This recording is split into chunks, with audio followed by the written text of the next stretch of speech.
ഞാൻ തൊലഹത്ത് role customers Kavannur. അപ്പൊ നമ്മള് ഒരുപാട് ആളുകൾ ചെയ്യുന്ന ഒരു മണ്ടത്തരാണ് ഞങ്ങൾ കാണിച്ചു തരുന്നത് കേട്ടോ. വർക്ക്ഷോപ്പുകാരാണ് ഇത് കാണുന്നതെങ്കിലും മാക്സിമം ഈ ഒരു കാര്യം ചെയ്യാതിരിക്കുക ബുള്ളറ്റിന്റെ കാര്യത്തിൽ. കാരണം ബുള്ളറ്റിൽ ഡബിൾ കേബിൾ വരുന്നുണ്ട്. അതായത് BS4 വണ്ടി, ഇത് BS4 വരുന്ന 2019 വരുന്ന ABS ഒക്കെ ഉള്ള ഒരു വണ്ടിയാണ്. കാർബറേറ്റർ ടൈപ്പ് വണ്ടിയാണ്, ES ആണ് കേട്ടോ. അപ്പൊ ഇവർ ചെയ്തേക്കുന്നത്, ഈ വണ്ടി പല സ്ഥലത്ത് പോയിട്ട് മിസ്സിംഗ് മാറുന്നില്ല പറഞ്ഞിട്ടാണ് വർക്ക്ഷോപ്പിൽ ഒരുപാട് പൈസ അല്ലെങ്കിൽ മിസ്സിംഗ് മാറുന്നില്ല പറഞ്ഞിട്ടാണ് വർക്ക്ഷോപ്പിൽ വണ്ടി വന്നേക്കുന്നത്. അപ്പൊ ഇത് നോക്കുക, സിംഗിൾ കേബിൾ ഇട്ടേക്കുന്നതിൽ. ഇത് എന്തിനാണ് ഡബിൾ കേബിൾ കൊടുത്തത് നിങ്ങൾ ആദ്യം മനസ്സിലാക്കുക. ഇവിടെ നോക്കുക, ഇത് കാണിച്ചത്, ഇത് നമ്മളിതൊരു കേബിൾ മാറ്റിയതാണ്. ഇത് ഡബിൾ കേബിൾ വരുന്നത്. ഇത് ഒന്ന് ത്രോട്ടിൽ സ്വിച്ച് ആണ്, ഇത് ത്രോട്ടിൽ സെൻസർ. നമ്മൾ ഇപ്പൊ ഇത് സ്വിച്ച് ആണ്, അത് സെൻസറിന് പറഞ്ഞാണ് ചെയ്യുന്നത് കേട്ടോ. ഈ ത്രോട്ടിൽ സ്വിച്ച് ത്രോട്ടിൽ കൊടുക്കുന്നതനുസരിച്ച് ഇതിങ്ങനെ വർക്ക് ചെയ്യും കേട്ടോ.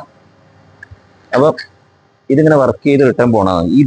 ഇതാണ് നമ്മളെ കറണ്ട് കൺട്രോൾ ചെയ്യുന്നത്. ഇത് പൊങ്ങുന്നതിനനുസരിച്ച് വേരിയബിൾ റെസിസ്റ്റർ ആണ് വരുന്നത്.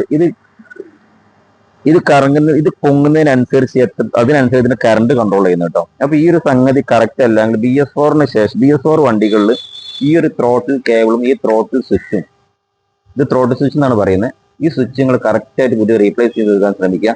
ഒരാളും cable, accelerator cable, throttle cable മാറ്റാൻ മടിയായിട്ടോ ബുദ്ധിമുട്ടായിട്ടോ അല്ലെങ്കിൽ ഇത് സ്മൂത്ത് ആവാൻ വേണ്ടി ഈ സാധനം ഇട്ട് കൊടുക്കരുത് ദയവ് ചെയ്ത്. വണ്ടിന്റെ പെർഫോമൻസിനും മൈലേജും നല്ല രീതിയിൽ ബാധിക്കും. BS4 വണ്ടികൾ നല്ല രീതിയിൽ മിസ്സിംഗ് വരും. അത് നല്ലോണം ശ്രദ്ധിക്കുക.